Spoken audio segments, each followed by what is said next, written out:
Welcome back. This is the second episode of looking through all the project files for Sessions Volume 1.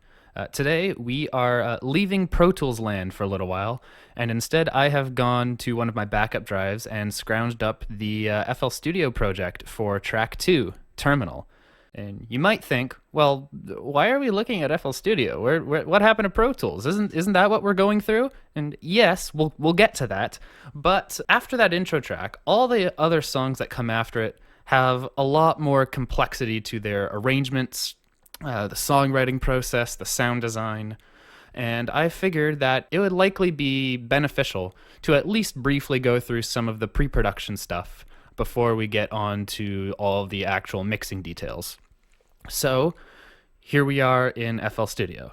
I write all the songs in FL before I even think of opening Pro Tools, simply because I don't like writing in Pro Tools. Pro Tools is good for doing solid engineering work, mixing, editing, recording, all that good stuff. But when it comes to like working with MIDI and sequencing and audio, I much prefer the workflow and just the layout of FL. I'm more used to it and I'm much faster in it. So generally, the process ends up being something along the lines of, I get all the parts in, you can see at the top here, I've sort of arranged out what all of the individual things are. So like there's verse 1, chorus 1, verse 2, chorus 2, the big long break, verse 3, so on and so forth. We get everything arranged, we get all the sounds that we want all sort of in place, and then once we're happy with everything on a musical standpoint, we go to the export tabs and we can export everything as individual tracks. And then once we have those individual tracks, we dump that all into a Pro Tools session, as well as just like a 2-track stereo render of this entire song. We use that stereo render as the guide for vocal recording, which is done in Pro Tools. And then once all of that is edited and tuned or whatever you need to do to the vocals to make them sound how you want them to sound, then you can just get to mixing and you're already in the place you need to be.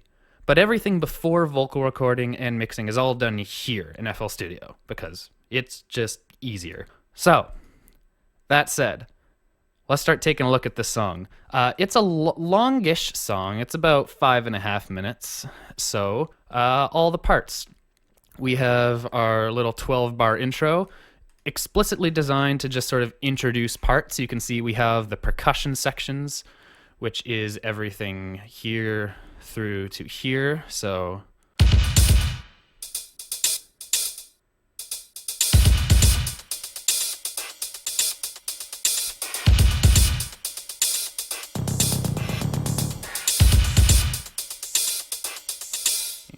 So that's all that stuff, and at the beat in mark is where the actual main,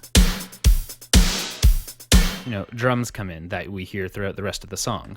And there are quite a lot of drum layers going on if we go to all. You can see from this kick 7 all the way down to this R100 sample. All of these are just drum sounds, and they're all layered in such a way. Let's look at this main beat. You can see kind of what I'm looking at. So we often will have multiple kick drums, which each have their own specific jobs, ditto with the snares. And then we have all the filler sounds. So this 808 snare right here, the clap.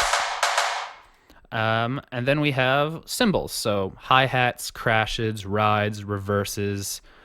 We have our effect percussion. So in this case, I have all these CR78 samples being sent into 23, which are just getting monstrously distorted and mangled. And just extra percussion sort of layered underneath. And anything percussion or drum-wise that isn't done here in the step sequencer is generally done as it is down here as individual audio clips that we sequence out.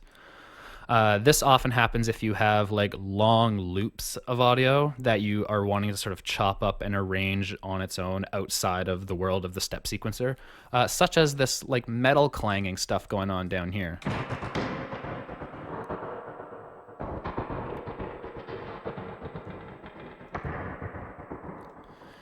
Trying to sequence that out in a step sequencer would be awful. So I've just chopped up the audio, and actually if we have a look up here, boom, the mixer. So you can kind of see how we are organizing everything up here. Again, note, I don't really do a proper mix in FL Studio. Everything here is entirely a rough mix for compositional purposes. The actual mixing gets done after all of this and all the vocals are done. But the process and sort of the setup of the mix is quite similar. So you can see 1 through 4 here are all of my kick drums. So we have, we have, insert 1 and 2, which are both of these kicks, kick 7 here and kick 2 here. Then we have the R100 kick, which is the main background kick, so what you heard in the intro. And then we have kick 10 here, which you can hear is kind of like an 808 boom kind of thing. And all of those will get sequenced out in such a way that they all sort of just work together. And these samples are all grouped to themselves, which means that I can go into the all the channel settings here for note pitch, velocity, panning, anything like that, and I can like start a sample and then immediately cut it off with a 0 velocity version of itself, which allows me to keep the drum beats really tight together and not have a whole bunch of sounds bleeding over into each other. And that's used for any kind of drums and percussion. It's also often used for sample-based instruments, such as bass lines, lead lines, anything in that sort of a vein. But yeah, and that just kind of continues throughout the entire song. Those drums are sequenced out in that exact same fashion. And if there are impacts or percussion that isn't being done in the actual channel rack, it's being done like these little hi hits here just as individual audio one-shots. And generally speaking, I'll compose like an entire drum part for an entire song in one fell swoop before I think about any of these instruments, because I'll have an arrangement in mind. So then if I make the entire drum part for like most of the song, I can write all the other parts in relation to it so that it all kind of fits together. But the next important bit is bass. Because for a lot of these songs, it's drums, bass, and vocals. That's what drives the whole thing forward. That's what gives it momentum. It's what gives it energy. So, bass is fundamental. And the bass of this song, generally speaking, is these sounds. With maybe not quite that much reverb. Sometimes things don't like to load correctly. Still a lot, but it's better. So what we have there is that low sort of rumble is Odyssey here. It's a free plugin emulating an ARP Odyssey because I don't have an ARP Odyssey as much as I would love one. The automation is for the filter cutoff here, as you can see. Underneath that, we have a sample-based instrument here, which you can hear is a little bit on the noisy side. It's not the best quality sample in the world, but I like that. It gives a vibe, and I would rather have a vibe over being technically perfect, especially for a style like this. Underneath that, we have another case of this DX10 FM sort of thing. It's actually a pretty similar sound. It's not exactly the same, I don't think. Yeah, it's a little bit sharper, but it's the same kind of sound. And you can see if we have a quick look at the mixer, those two bass sounds, so the sample and the FM, are panned slightly against each other so that you have the center is that one low note, but then those two quick sort of synths right here, you can kind of see are sort of bouncing left to right, so it gives it a little bit of extra width. What we also then have here at the last verse is that low Odyssey, so the super low bass, gets a little crunchier. And what that is it's the same sound, the same source, but it has this patch on it. So it's being split, it goes through this EQ here, which is doing absolutely nothing, it's just sort of a through run. And then down here we split it off, we get remove some bass, there's a phaser, some distortion, another EQ, flanger. All of these don't like to load correctly. I got a new drive in this computer and it doesn't like loading old plugins. But the sound still generally works. So all it does is this patcher turns on in the last verse and it goes from being a fairly chill sound to a boop, very much not chill sound. And the actual sequence changes too. It's not just holding one note anymore. You can see there's more notes, there's a little more rhythm to it. Because we have that distortion, it's no longer all low frequencies, because as we know, low frequencies are not especially responsive to really, really fast changes. But all of that extra harmonic energy that we've added through the patcher that we've turned on, now all those high frequencies will respond very nicely to faster changes in notes. So we can change our sequence to accommodate that. And it also makes that last verse just have a little more energy. So if we hear like the start of the first verse here, it's just sort of, you know,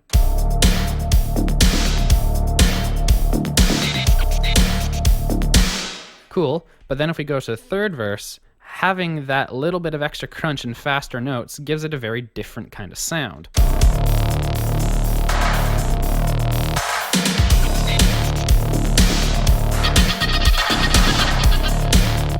It's a little more intense, a little more energy. I like that. And I want it to be different so that you're not just getting repetition across the entire song. That'll just get boring. Continuing going, actually, let's just go from top to bottom. That would probably be easiest. Next up, this sound. You can see from this short 1-bar looped pattern that this is also sampled. And this is, I believe, I want to say this is actually sourced. So anyone who's played the old Silent Hill games will probably know that a lot of the soundtrack comes from sample CDs, because that's just what was used. And I have been able to get some of those sounds from some of those sample CDs. So this sound that I'm using here is actually sourced from Silent Hill 2, the title screen hit here. So I've just taken that outro tail of that sound, made it so that it loops if you hold the note, and then just had it literally play like one note per measure and just loop that over and over and over and over and over again. And honestly, see, Terminal has existed for a long time. It's one of the oldest actual songs that has made it to Volume 1, and this is the one sound that has been consistent across all of the versions, which I think is kind of fun, actually, that this one singular thing. That sound has been in existence and being used in this kind of an idea for damn near like 2 and a bit years, which is kind of wild to think about that it's lasted this long, because it's so simple, but it's what gives the whole thing background ambience. Without it, the whole song would just kind of feel empty.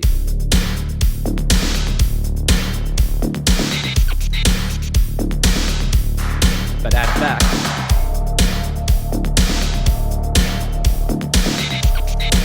It fills out all of that empty space. It gives you something in the background to listen for, which I like. Then after that, let's have a look at, let's ignore the choruses for right now. Let's just look at all the pads and stuff, because there's a whole bunch of pads. There's not a lot of harmonic movement, honestly, in this song. It's a whole lot of staying on one single note. But these pads, so let's go to like verse 2 here. Let's have a look at this.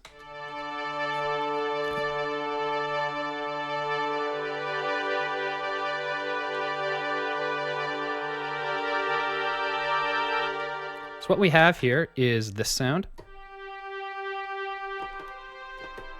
which is a string sample, which it's not going to tell me exactly where it came from. I want to say this came from either a Fairlight or a sample CD. This sound I know came from the Fairlight. So my Fairlight samples are all right here. So I have the string section. So I can pick from any of these different old crunchy string sounds, such as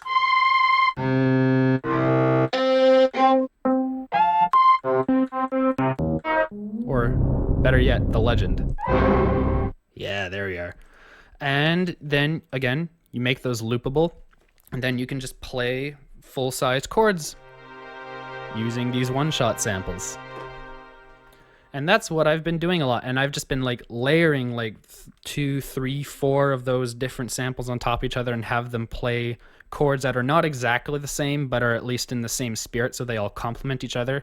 And they create these big, lush walls of actual harmony, which the song very badly needed.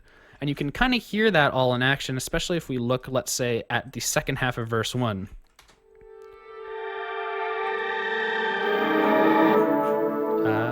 Let's have a look at that pattern.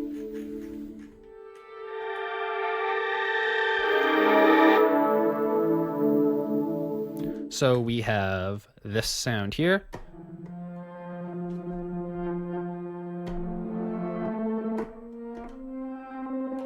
We sort of low mid-ish. Oh, there's that bob string. So we saw originally when I went through all the Fairlight samples, this was the first one right at the top. So it's that kind of a vibe. And then down here we have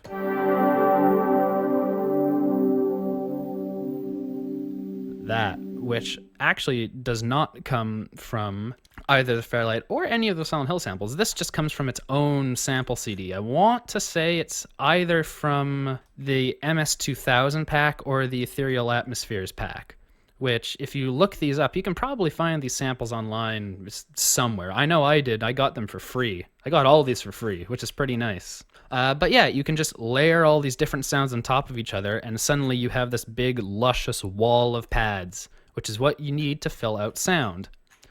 Since we're at the second half of verse 1, let's have a look at some of the other things that are going on here. Obviously, the harmony changes. You know, there's actual harmonic movement now, and there's also another extra sound that is introduced. In fact, there's two quite interesting sounds that are introduced. There's this sequenced part here,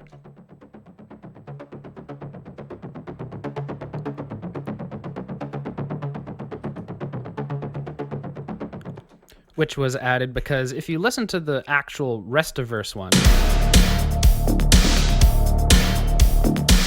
there is sort of a 16th note movement to that, but it's only in the hi-hats. It's all in the top end. But then as we go into the second half, we bring that 16th note sort of feel into the sort of mid-range and the bass by adding this arpeggiated section here.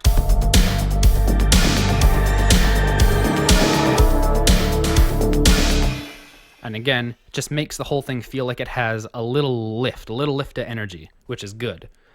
Next up, we also have the addition of this little lead here, which I want to say was actually just like a voice sample. Let's find out. We're here. We are right here. We can have a look. Is it a voice sample? It is. It's just somebody saying, ah. It sounds like this originally. And yeah, so what you do is you add a ADSR to the volume as well as a really quick drop on the pitch so it almost plucks. Let's turn some effects off. It sounds like this.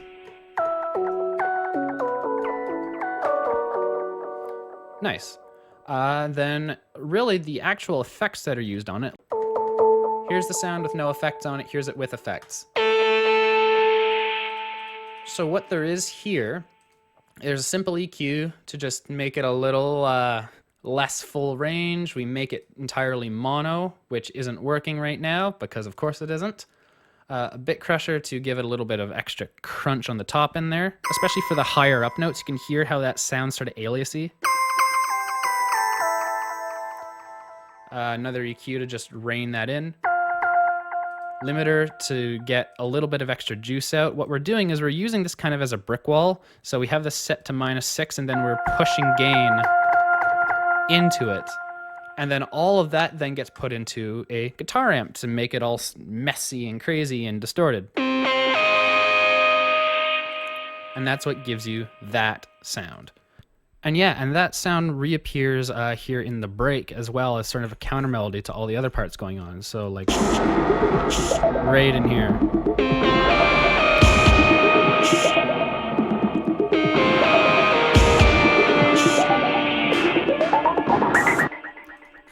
So yeah, that's kind of fun. If we go back to the first verse here and into the second half, so underneath that lead and that arpeggio, we also have some of these samples going on in here. This is the same thing as appearing in the intro. It's all that metal clacking through like a gates or a sequencer or whatever, adding a little extra rhythmic interest. The real interesting thing is these sounds here.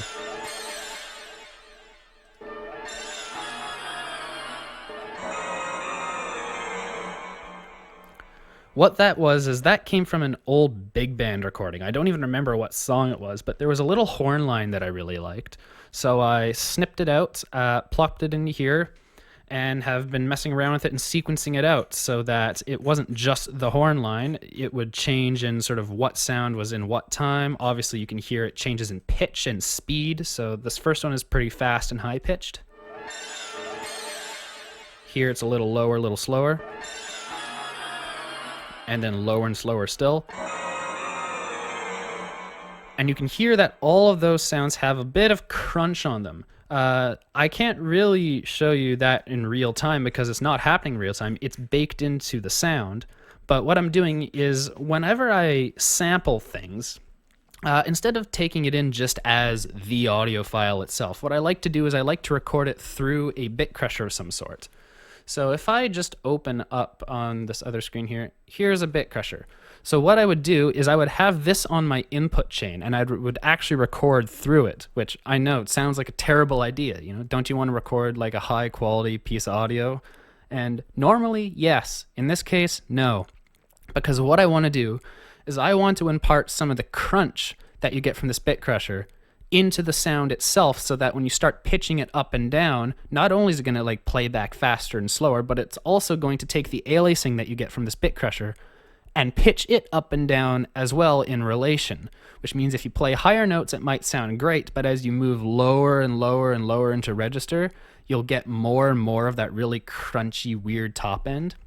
And I usually set it to a setting something along the lines of like 22.1 12-bit generally, because what I'm trying to emulate is old school digital samplers, namely the EPS line of samplers, so the EPS Classic, the 16 Plus, anything like that, which were generally 12 to 16-bit samplers, which had a variable sample rate, but one of them was 22.1, and what that does is that gives me just enough fidelity that playing higher notes, it sounds mostly the same, but again, as you start moving lower, that little bit of aliasing that you'd hear at a normal speed, a normal pitch, becomes much, much more obvious.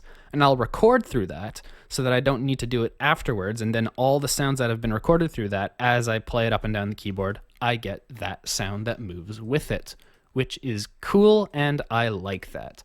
So that's what I did here, and that's why on these lower notes here,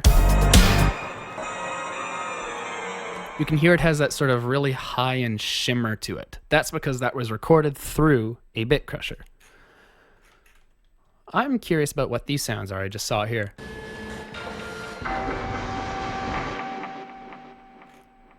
It's machine sounds. So I have a whole folder in here. It's not going to show me in here. I know where to find it. It's in my sample CDs. Oh, where are you? Titanium Rhythms, Big Fish Audio. It's awesome. You just get like one-shot hits of like metal and machines and all that. Those are all the high hits you get mid-range. All this good stuff. And what I do is I use that all as like fodder, and I can sequence it out in the same way I'd use drums and percussion. But then you can create these like really metallic sequences. It's like doing drum parts, but with definitely not drums. Okay, so, wow, we are really rocking through this thing. Let's keep moving. Let's have a look at the choruses, because the choruses, while they're not the same each time around, they're all about the same kind of idea. They're the same set of sounds, just maybe arranged slightly differently. So chorus 1 is the short version. It's kind of like a half chorus in a way. It sounds like this.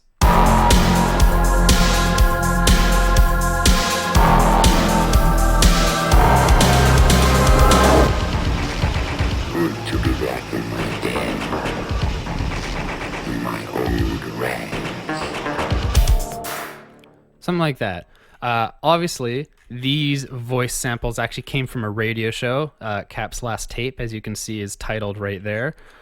Some of these voice samples throughout the song, some of them stayed the same into the final mix. Others I replaced with different ones that were actually, public domain and that I could legally use. But yeah, that's the idea. Same thing as at the end of the bridge here. We have this. The new light is a great improvement. Just sequencing out weirdly. But anyway, choruses. Drums are all about the same. We add this open hi-hat to give it more of like, the club banger kind of vibes. Good fun stuff. The bass is obviously the same, but then we start adding in these other sort of impact sounds. So we have this bass, which gets added on top.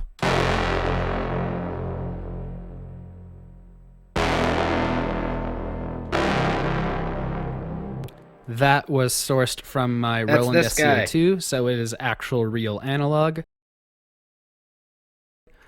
We have this pad here.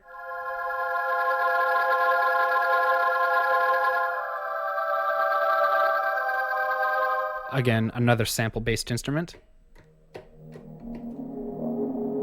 which is real crunchy. Then we have this final pad right at the end here, which sort of acts as you could say like a transitional sound from like the high energy part of the chorus to where all the drums drop out. And it has that little upward pitch modulation as well, which is kind of cool. Makes it sound a little creepy. We bring back the big band sample. We have this other pad down here. Oh, that isn't a pad, these are basses. And it's a layer of them. So we have this sound here. Or sounds like it was brass at one point, but then if you pitch it way down, it gets all nice and crunchy, and I like that. But then when you layer that with this right here, it's a guitar that, again, pitch it way down. That is so nice. I love that sound. And you play them together.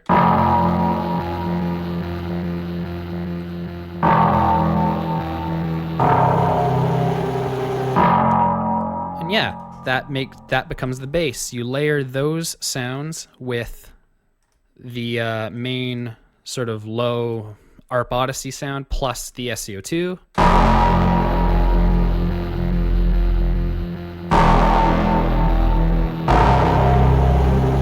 And you get these just big punches of bass, which is awesome. Put the pads on top of that.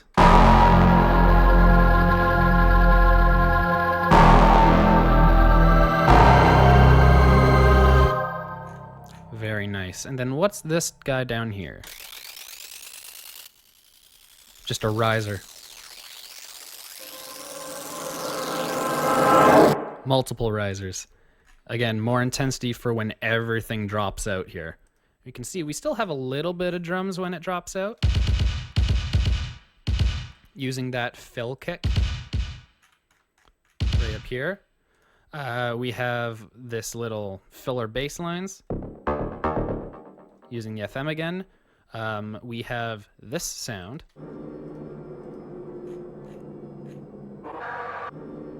Which again, you can tell it's sample based because as you play up higher, the sound changes. So what that is this is the original sound here.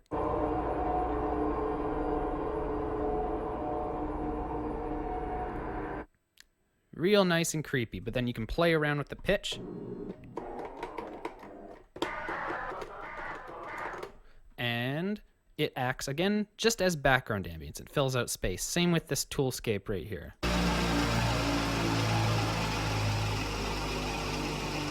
And the drop in pitch you get from that as well is really nice because you have these risers that go into the break. And then that drops back down again. And then the same deal of how we were sequencing out all those like metallic samples. We do the same thing here.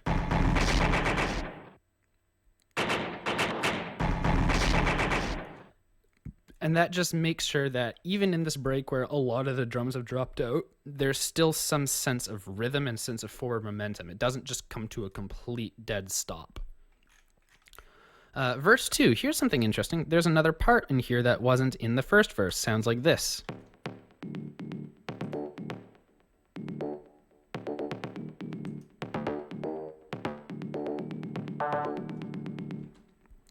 Just another extra layer. So we have, obviously this was a fuzz guitar. I know that this is, again, another Fairlight sample.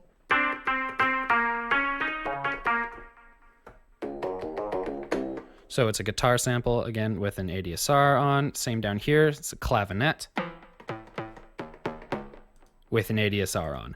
And I've just sequenced between these roughly in the key I'm in. The song's in the key of D, but you can see we're sitting mostly on D with occasional jumps up to D sharp. So the entire thing more or less lives in sort of the D Phrygian kind of land, which is kind of fun.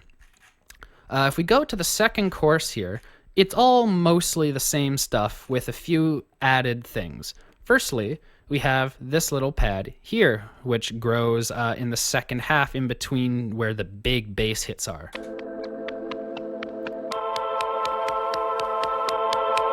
It's a sample. It's a sample. It's a Kraftwerk sample. It's kind of cool. It just adds that little bit of extra vibe. And actually, the clicks that you get in there from the original song end up getting masked by the rest of the drums because it's not complete silence. Also in there, we get this sound right here, which I don't even remember what the original sound here is. Let's find it. Okay, so it's like an old, like, synthetic choir kind of sound that we've pitched way down and put through an absolute monstrous ton of reverb. Well, actually, what we've done is, if we have another peek here, what we've done is we've sent the sound, which is right here, into our room reverb track, because we have a couple different effect sends. We have a room reverb, we have a plate reverb using the CLA plate, which is not opening on that screen. We have a 1/8 delay, a 1/4 delay. Just really simple effects. I'm not trying to get too fancy or have them be custom designed or anything. I just want something there that I can say, I want reverb, send it. Once we get into the actual mixing, we get into the more detailed work of effects and all that. But here I just want something simple and works. Yeah. So on top of all that, everything works. The next thing we want to cover here is the break, because the break is where you actually get the introduction of other elements outside of just all the regular things we've seen. So we have this sound first off. Let's just go from top to bottom.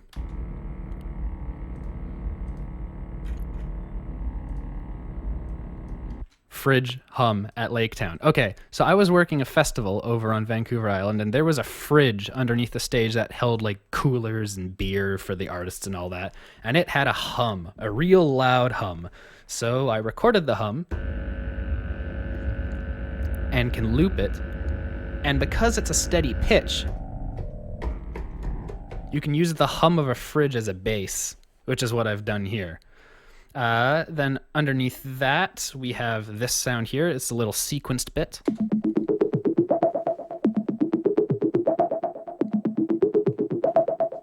Which changes as you go further into it, like over here.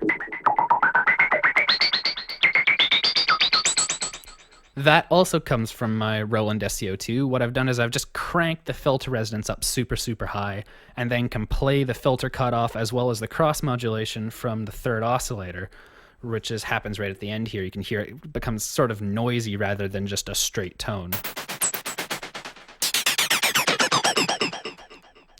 And I have an Instagram post out which sort of goes over how that kind of sound was made. So go back through the Port Authority Instagram and try and find that post, because it goes into much more detail as to this kind of a sound. Underneath that, we got that big old guy again. This is that lead we talked about before with the choir sample going through the amp.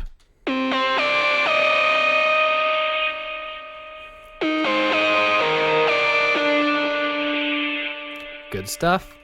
We have this little guy, which looks like it's a loop of something.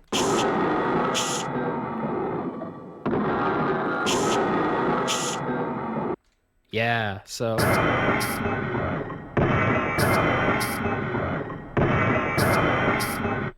that's the original sound, and that would have come again from that metal percussion sample CD that I have. As we move a little lower in here, what's this low hits down here? It sort of looks like it's a long audio file worth of stuff. What does it sound like?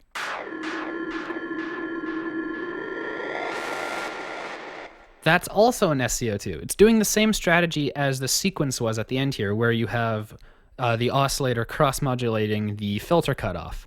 Except what I'm doing here is instead of making it a sequence, I'm just pressing and holding a note and manually playing the filter cutoff to get that sort of sweep down and sweep up.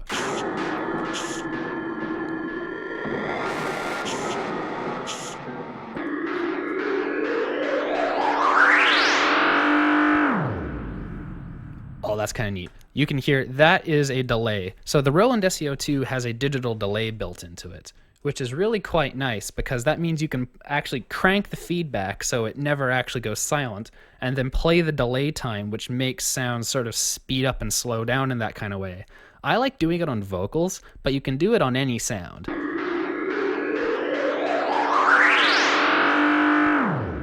And there's an example of that exact thing happening.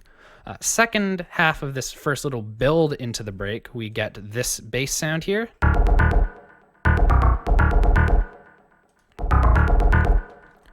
Which right here, the original sound.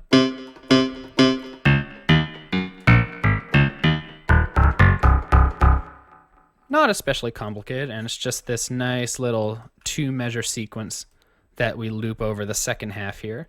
That is coupled with this little guy right here, and I believe this transgate goes with this as well. That makes sense why it turns on there.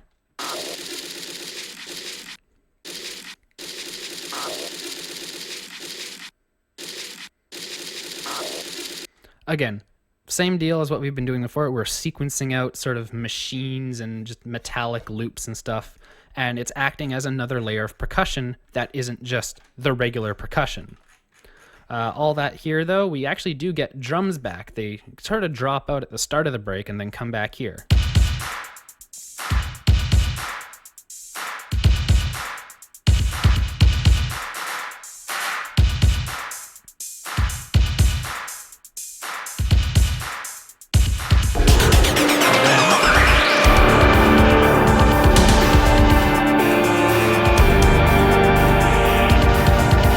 An actual chord progression. Wow, that's crazy. Harmony in my song? No way. Okay, so the drums are just kind of doing what they were doing before. We have a steady hi-hat loop. The kicks are sort of sporadically playing whatever they're doing, but then you have those claps you can hear on that beat 4 right there. And that sort of gives you a final count. So you always can find, like, you'll hear the clap and you'll be like, oh, there's beat 4, there's beat 1. So it just keeps your brain sort of on time. 2, 3. 1, 2, 3. So you can kind of hear how that's working. It's just hitting that final beat 4. Then we got this guy, or set of guys right here.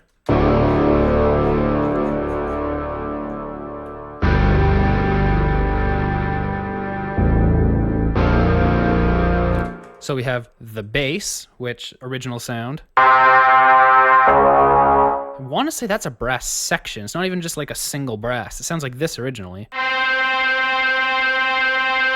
So it's a brass section sample that we have cut the original attack off so it doesn't sound like brass as much. And then we've made it loop and we play it super low.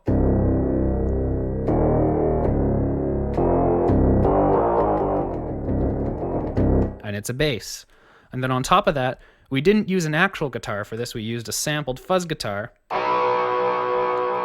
that you can just press and hold and loop. And we have that playing single notes, but in octaves. Well, actually, it's not even single notes. There's actually there's chords properly.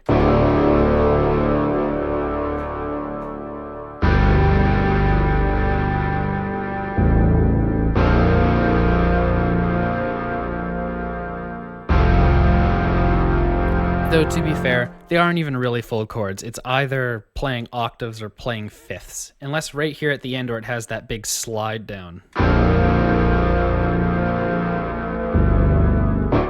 Which leads into the silence bit of the break. Let's have a look at that now. There's nothing else here? No? Let's have a look at that. So the drums pretty much completely drop out except for these little bits and pieces of fills.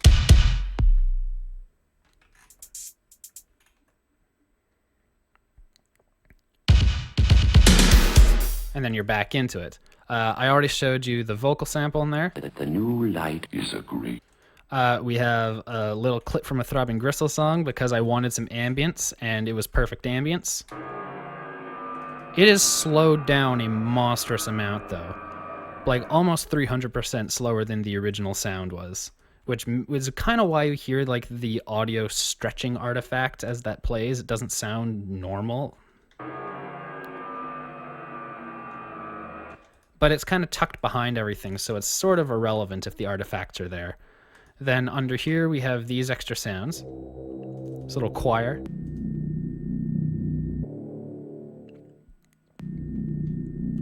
Or at least it was originally a choir, but it's played so low at this point that it kind of sounds more just like a bass. Right here. Again, you can hear that high whiny sound. That's how I know that that is from the Fairlight. That's mostly all the sounds. The only last thing I want to touch on is this one final sound in the third verse here, which is this guy. Which normally would be this, but guess what? It doesn't play because that plugin doesn't exist anymore. It's no longer in my hard drive. I can't open it, which is annoying. But what it was, have a look at that. SH57. So it was a plugin that emulated the Roland SH7, which was one of their old green face 70s mono synths, and it's beautiful and awesome, and I love it. This was a pretty funky plugin. It didn't work all the time, and it was kind of a pain to get it to sound how you wanted it to. But it could make some cool sounds, and the reason you're able to hear it is because I have the actual original audio bounce of it. So what it is it's a simple, like, couple note sequence that lasts for about a measure, and then there is, I want to say, like a 2/16 or an eighth note delay on it that's mixed in at equal level, and then they're panned to two sides. So it almost sounds like there's a duplicate of the sound playing an eighth note later in between both your ears, and that sounds like this. Well, that's in mono. In the final mix, I make it a little more stereo, but that's the idea, is there's just two copies of the same sound, and that's how you get that. And I love that sound because, again, in the third verse, we've already made the bass sound different. That's cool. But otherwise, it sounds about the same as the rest of the verses. There's nothing that really makes it stand out. But you can hear, if you listen to the final song, these first three measures here are where all the vocals are. So we want to keep that a little more empty because that's where there'll be words. But then there are no vocals in this fourth measure. So we use this sound kind of as like a response to the vocals that play. So vocal, vocal, vocal, vocal.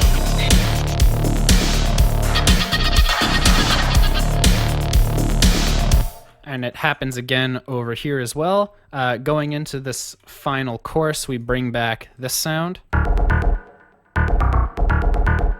from the break. And really, with the choruses, you can kind of see how this works. It's just sort of, it's the same chorus but expanded upon. So the first chorus here is 4 bars of actual chorus followed by a 4-bar drop. Second chorus here is a full 12 bars, so it's been expanded upon, and you can see that that original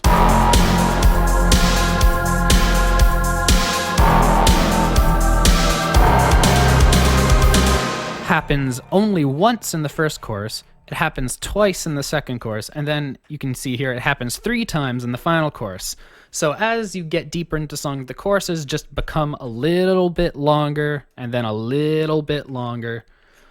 And then at the very end, it all just kind of drops out, and you get these pads that hold out with these little bit of percussion that sort of is sprinkled over it. So.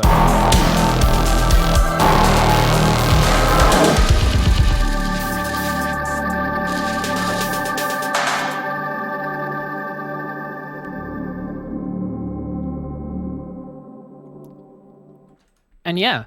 That was a very quick run through of everything, but that is effectively all the main sounds that get used in Terminal. When we come back, I will be back into Pro Tools land, and we'll go over how the vocals were done and how the whole thing was mixed. Thank you, and see you then.